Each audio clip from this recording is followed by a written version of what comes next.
Makasih Kang Lian ya atas waktunya. Mudah-mudahan aja masyarakat khususnya Kanca Purbaswara yang ada di wilayah Kabupaten Tasikmalaya khususnya mereka pada sehat-sehat. Amin. Dan intinya mereka bisa melaksanakan kegiatannya dengan semangat dan bahagia. Amin. Terkait dengan coklat ini sebenarnya dari mulai pemilu ya, itu memang ada ya.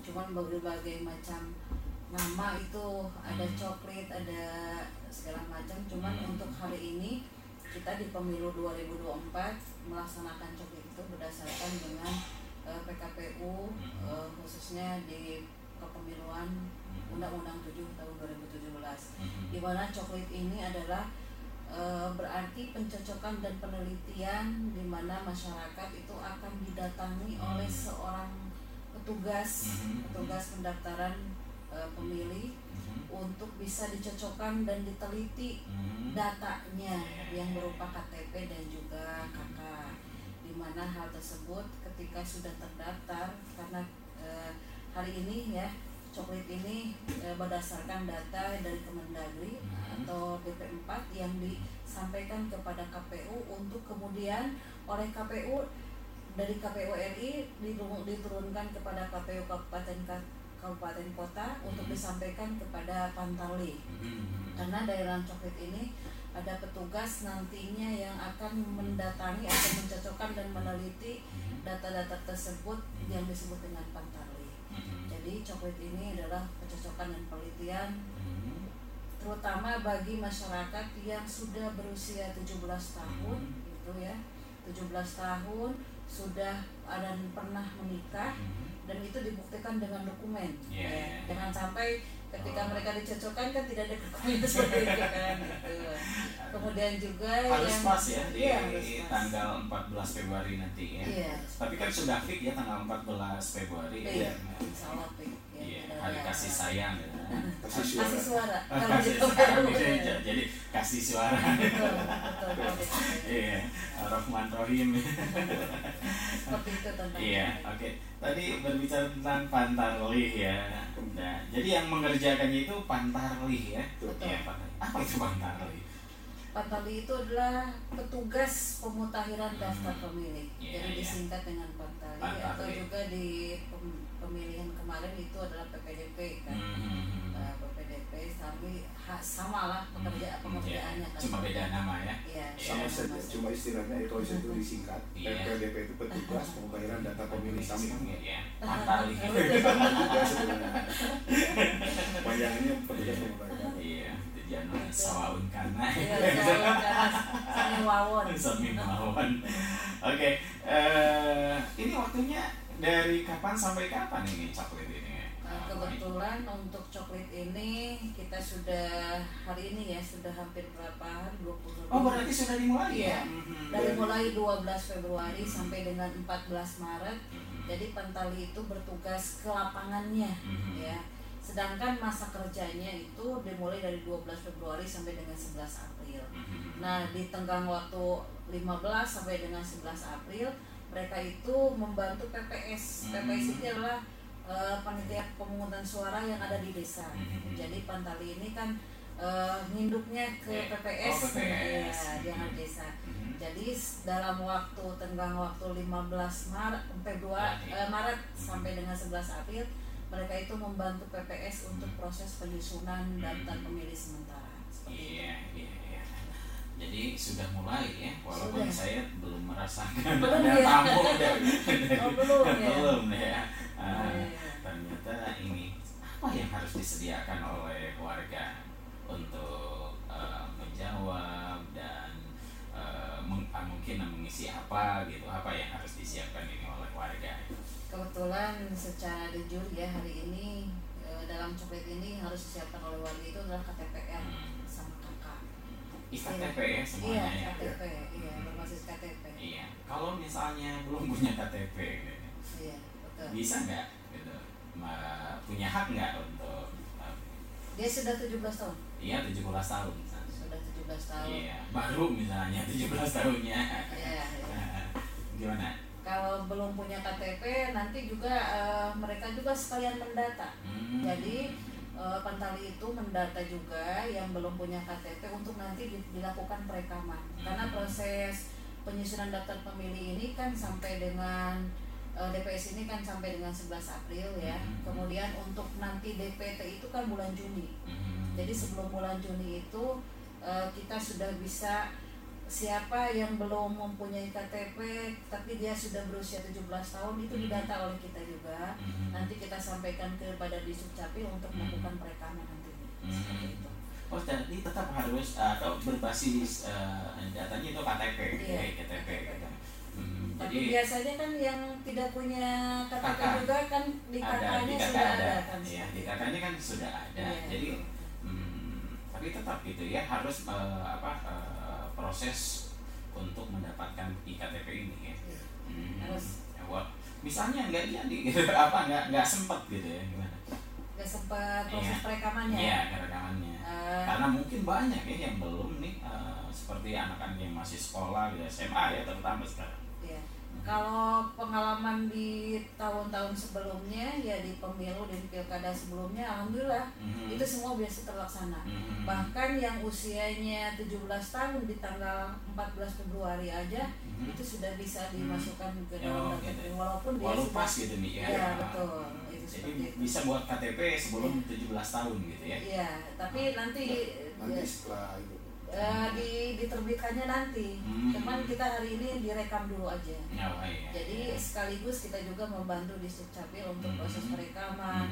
Bahkan kita juga pada hari ini di Coklit ini membantu Disdukcapil juga ketika ada yang meninggal. Itu juga kita membawa surat kuning. Dan jadi Pantali ini ketika misalkan mencocokkan dan penelitian di lapangan itu ada yang meninggal itu ditulis kemudian mereka melaporkan ke desa untuk nanti menyediakan ya surat kematiannya. kuning biasanya Iya, gitu ya. betul. Jadi Banyak. lumayan itu ya. Pekerjaan dari Pantali ini lumayan petugas Coklit ini kan petugas Coklit ini Pantali ya. Betul. Iya ya. Jadi selain mendata gitu ya, mencocokkan gitu, juga bisa membantu untuk perekaman tadi ya untuk iktp, kemudian pendataan untuk kematian juga. Betul. Gitu ya. Bahkan yang pindah tidak ada kabar juga itu bisa dikonfirmasikan ke Disdukcapil. Karena kan secara ini proses pelaksanaan Pantali itu kan mereka langsung ke lapangan. Mereka langsung berhubungan dengan masyarakat, ngobrol segala macam kan segala. Apalagi pada hari ini kan satu Pantali itu memegang paling banyak 300 pemilih per TPS. Karena basis Pantali ini adalah TPS. Tadi masa kerja Pantali ini sampai 11 April. Nah, dari 11 April 2 bulan ya. Dari 11 April sudah gitu ya. Purna kerja ya. Gitu ya. Kecuali nanti mungkin ketika proses di TPS mereka ikut jadi KPPS. calon kuat beda. ya. Calon kuat ya. Karena dia udah tahu data dari awal penyusunan nanti kemungkinan itu di KPPS 4 yang menerima C6 dari kartu pemberitahuan memilih di TPS dari pemilih ke TPS. Jadi dia bisa menentukan apakah orang ini pemilih di TPS tersebut atau tidak. Dia udah tahu dari awal, dia yang mendata dari awalnya. Jadi tidak sulit kalau ada penyusup ke TPS tersebut. Ketahuan langsung oleh Pantali yang jadi KPPS 4 itu. Karena kan yang datang langsung. Iya. Untuk KPPS kan belum ini ya, belum ya. Mungkin ada kabar untuk pendaftaran menjadi anggota KPPS. KPPS paling dibentuk 1 bulan sebelum hari H. Sebulan Betul. 14 Februari kemungkinan sekitar Januari sudah kita membuka pendaftaran. 14 sudah Januari kita. Dan prioritasnya adalah Pantalis tadi. Ya, tapi pasti kita prioritaskan karena dia itu sebagai petugas pemutahiran data pemilih dari awal yang mengetahui jumlah pemilih di wilayah TPS-nya. Dia telah mengenal juga. Jadi dia calon kuat kalau buat anggota KPPS. Beda kalau anggota KPU bahasanya juga bahasa KPU calon kuat. Karena kenapa calon kuat? Karena dia udah dari awal sudah bekerja, tahu wilayah kerjanya, karena TPS berbasis di tetangga itu dia udah tahu, si A si B-nya udah tahu bahwa orang ini rumahnya di sini, yaitu KTP-nya juga dia tahu, jadi lebih mengetahui kondisi pemilih di TPS tersebut. Iya. Kemudian hubungan coklit dengan tahapan apa? Ini salah satu tahapan juga, tahapan penyusunan daftar pemilih. Nah, penyusunan daftar pemilih ini tadi sudah disebutkan oleh Doi. Dasar hukumnya pertama Undang-Undang 7 2017, yang kedua PKPU 7 2022, kemudian perubahannya PKPU 7 2023, dan keputusan KPU RI nomor 27 tentang pedoman teknis penyusunan daftar pemilih dalam negeri pada penyelenggaraan pemilu di 2024. Itu ya, yang menjadi dasar hukumnya ya. Betul. Kemudian untuk ini sampai daftar pemilih tetap itu sampai kapan? Nanti prosesnya dari ini dulu DPS, gitu. Nanti ada DPS HP, kita dipublish ke masyarakat, ada tanggapan masyarakat, barangkali masyarakat ada yang belum masuk dalam daftar pemilih, nanti kita juga diplenokan. Jadi ada beberapa tahap untuk menempuh ke DPT. Jadi tidak langsung begitu kita coklit langsung DPT, tidak. Ada beberapa tahapan lagi gitu ya. Ada DPS dulu, daftar pemilih sementara. Nanti setelah DPS itu ada DPS HP, daftar pemilih sementara hasil perbaikan. Nah setelah itu kita itu nanti setelah DPS kita dipublish ke publik, ditempel nama-nama DPS-nya, kita menerima tanggapan masyarakat. Barangkali ada masyarakat yang belum namanya masuk dalam daftar pemilih sementara. Nanti seperti Kalipan juga kan belum masuk. Ya. Belum ya. Lebih shopping kayaknya Kalipan ini. Nanti kalau ada, wah nggak ada nih nama saya gitu. Bisa. Ya. Jadi kalau misalnya tadi kan dipublis dulu ke masyarakat, kalau nggak ada berarti kita harus ke KPU atau gimana? Bisa ke. Nah hari ini tuh ada aplikasi kan? Oh ada. Nah itu sekarang kan ya zamannya seperti itu ya, perkembangan IT itu seperti itu. Jadi apa tuh? kan Rifan itu bisa mengecek di cek DPT online kpu.go.id. DPT online. Cek DPT online. Cek DPT online kpu.go.id. Hari ini juga kami pun bisa. Oh gitu ya. Apakah Kang Rifan sudah ini? Nah kalau misalkan sudah terdaftar itu sudah bisa diketahui TPS mana Kang Rifan nanti akan memilih. Oh gitu ya. Gampang kalau gitu ya. Kalau Kang Rifan misalkan belum ada di situ, bisa menghubungi pantauannya di TPS Kang Rifan berada berdasarkan KTP-nya atau juga ke TPS terdekat seperti itu. Dia belum dicopetkan kapan ya? Atau juga misalnya di publis itu masih ada nih orang ini padahal sudah meninggal lama gitu. Nah ini kejadian sebelumnya banyak ini. Betul. Gimana tuh solusinya?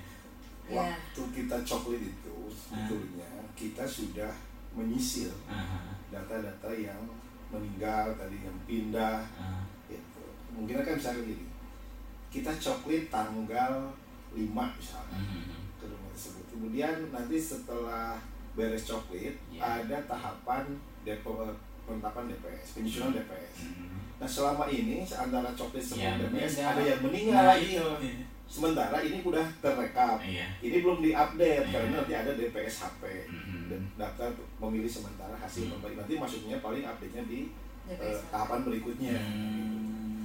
Karena mungkin ada juga misalkan yang itu dari hasil laporan atau kembali panitia ke bisa laporan, karena kan penyelenggara kita itu sampai tingkat Pantarli, tingkat desa juga ada PPS namanya. PPS ada 3 orang anggota dan 3 orang sekretariat. Yang mana sekretariat TPS itu kebanyakannya orang desa, warga situ. Jadi tokoh masyarakat yang ada di desa tersebut. Jadi kalau ada yang meninggal pasti tahu. Itu pasti tahu. Jadi tidak door to door lagi gitu ya. Tidak. Bahkan misalkan kalau nggak juga ada keluarganya yang lapor ke desa, terutama kalau misalkan yang meninggalnya itu adalah ASN untuk mengurus terkait dana pensiun. Pasti itu. Oke, jadi jangan khawatir gitu ya. Ada takutnya penggelembungan istilahnya ya seperti itu. Insya Allah. Mudah-mudahan tidak terjadi ya. 105,7 Radio Purbasuara Pasca Pas informasinya. Masih kaca di acara Talkshow bersama KPU Kabupaten Tasikmalaya dengan narasumber yaitu Ibu Ai Rahmawati. Beliau adalah anggota KPU Divisi Perencanaan Data dan Informasi. Kemudian di sampingnya ada Pak Fahrudin. Beliau adalah Divisi Hukum dan Pengawasan. Dan kita masih berbicara mengenai proses coklit ya untuk penyusunan data ini. Pak, ada kendala nggak nih untuk program ini, proses coklit ini? Ada.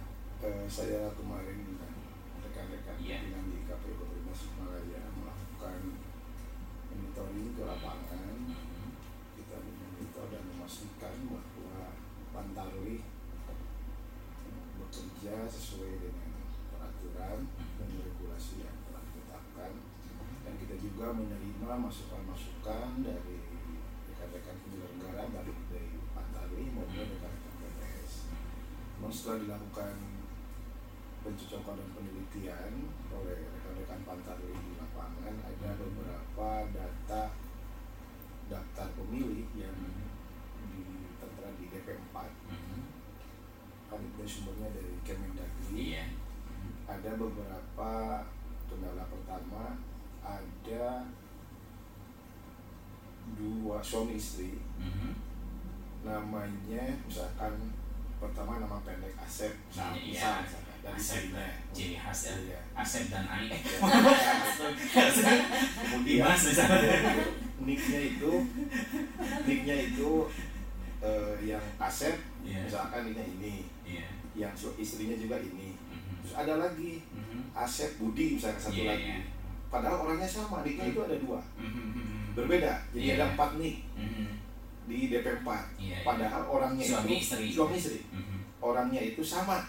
Pas kita cek ke lapangan oleh Pantarlih, dicek itu orangnya sama. Jadi ada 2 nick, dua-duanya nicknya aktif, tapi tidak sama nicknya. Nah, ini temuan juga kita catat seperti ini. Jadi nicknya ada 2, orangnya ada 1. Namanya juga. Namanya yang satu Asep saja, yang satu misalnya ada tambahan. Misal Asep Pakot aslinya Asep Budi gitu ya. Ada lagi kejadian dia itu di kakak lama masih bersatu sama orang tuanya, kemudian menikah, berpisah. Nah, nicknya itu setelah dipisah itu sama dengan nick bapaknya. Bisa gitu ya. Satu nick oleh 2 orang, satu oleh bapaknya, satu oleh anaknya. Kok bisa gitu ya? Ya itu temuan kita di lapangan seperti itu. Yang kita itu dicatat, nanti kita laporkan ke Disdukcapil. Beberapa banyak juga kejadian di lapangan, ada 1 nick, tadi 2 orang ya. Terus ada juga di satu, saya nggak menyebutkan kecamatannya dan bukan daerahnya, ada di DP4 itu, DP4 itu daftar penduduk potensial pemilihan yang dari Kemendagri. Itu ada RT yang alamatnya itu tidak ada sebenarnya. RT alamatnya tidak ada. Contoh misalkan Desa A, Kampung A, Desa B, RT 10, RW 2 di data pemilih. Pas kita kasihkan data tersebut ke PPS, kemudian ke Pantarlih, dituliskan tidak ada RT tersebut. Mungkin RT-nya sampai RT 9 misalnya, ada RT 10. Tapi cuma satu keluarga itu aja. Oh iya. Beda RT itu satu. Pas saya coba koordinasi dengan pihak pemerintahan desa, pas dicek memang betul orang itu, dia itu RT-nya cuma 1 kakak. Memang sebenarnya nggak ada di desa itu RT tersebut. RT 10 misalnya RW 2 misalkan. Misalkan RT-nya cuma sampai 5. Dia sendiri 1 kakak, itu artinya RT 1 keluarga aja. RT 6 lah gitu ya tambahnya. Nah, kemudian kita koordinasi dengan pemerintahan desa, pas dikoordinasikan memang itu kejadian di beberapa pemilihan yang lalu juga sama katanya, cuma di pihak kades. Kenapa dia nggak mau merubah dokumen? Karena dia seorang ASN. Kayaknya katanya ribet untuk memperbaiki dokumennya itu.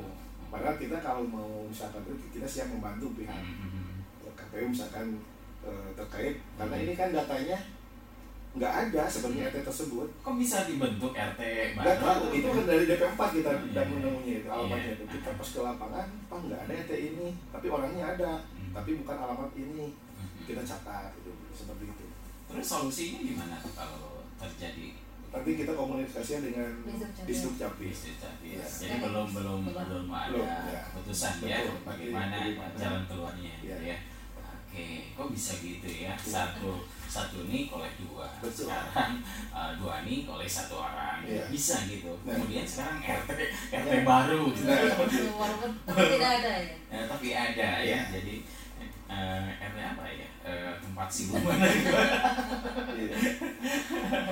Oke, waktunya sebentar lagi, tapi kita menuju pertanyaan dulu ya. Oke. Assalamualaikum warahmatullahi wabarakatuh. Kang Revan dan para narasumber yang saya hormati, saya Masito dari Singaparna ingin bertanya mengenai coklat. Seandainya KTP saya sudah hilang nih, tapi belum Update. ya belum ada tamu seperti Kang Revan. Oh iya sama berarti dari mana Singaparna ya? Kalau saya sekarang solusinya apa gitu, karena ini hak saya untuk memilih katanya. Terima kasih atas jawabannya. Wassalamualaikum Singaparna.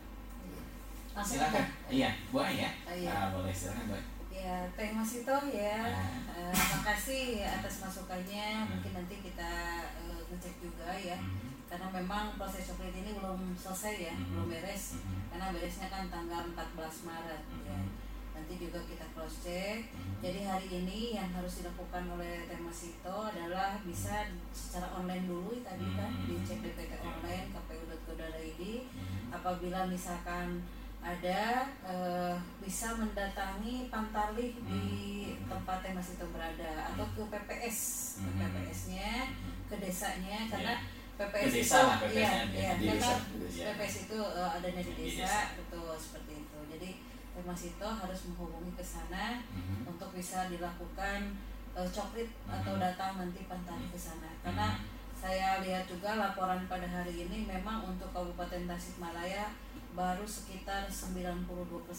Artinya masih tersisa 8% yang belum dicoklit oleh teman-teman Pantarlih. Karena memang masa kerja untuk Pantarlihnya itu kan sampai tanggal 14 Maret.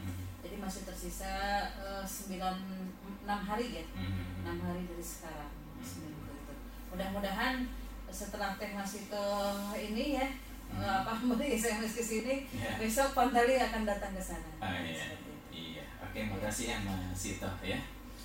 Teh Masito di Singaparna. Berikutnya, Assalamualaikum warahmatullahi wabarakatuh. Selamat siang Bapak Ibu yang terhormat, juga Arefan. Kalau tadi kan sekarang A ya. Saya mau tanya, di tempat saudara ada keluarga dari Cianjur akibat gempa, hampir satu keluarga gitu ya. Dan rencananya tidak ingin kembali karena trauma.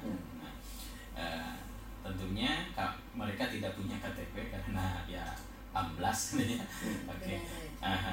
Nah, bisakah menjadi bagian dari pemilih di daerah Tasikmalaya? Solusinya apa? Wassalamualaikum Amir ya. Nggak tahu nih tempatnya. Pokoknya mungkin di Tasikmalaya. Oke, silakan. Siapa? Jadi Kang Amir ya. Kang Amir apa Pak Amir? Jadi Kang Amir nanti bisa mengirimkan juga alamat, karena saya tahu walaupun mungkin KTP itu ketika gempa hilang atau seperti apa, tapi kayaknya untuk alamat beliau masih ingat, kayaknya gitu kan. Kayaknya beliau masih alamatnya masih ingat. Nanti kita konfirmasi ke KPU Cianjur untuk bisa ini, karena memang pada hari ini KPU Cianjur juga ada kan semacam tempat penampungan ya, yang kemarin ini mereka itu masih belum bisa dipisahkan apakah memang mau tinggal di situ sampai dengan hari H atau memang mau pindah ke saudaranya. Jadi nanti kita akan bantu konfirmasi ke KPU Cianjur untuk lanjutkan ke di Sukcapil Cianjur. Iya. Asal alamatnya saja, karena dokumennya ini sudah nggak ada dokumen. Karena insya Allah ketika alamat sudah ditemukan, dan ingat gitu kan, mungkin dari di Sukcapil Cianjur itu kan bisa menemukan juga nih dan kakaknya kan. Oke. Nah itu ya. Waduh. 6 menit lagi nih waktunya. Baik, yang lainnya kami tutup ya. Dan waktunya sebentar lagi akan berakhir. Tentunya ada closing statement dari dua narasumber mengenai tema kali ini, yaitu proses coklit untuk penyusunan daftar pemilih. Silakan, mungkin ada himbauan untuk warga masyarakat, warga Tasikmalaya dan sekitarnya. Ya, mungkin dari saya khusus warga Kancah Purbaswara ya, dan umumnya warga Kabupaten Tasikmalaya yang sudah berusia 17 tahun, sudah dan pernah menikah, dibuktikan dengan dokumen dan bukan termasuk TNI atau juga Polri, untuk bisa mengecek dirinya secara online di cek DPT online kpu.go.id. Apakah teman-teman sudah masuk ke daftar pemilih atau belum?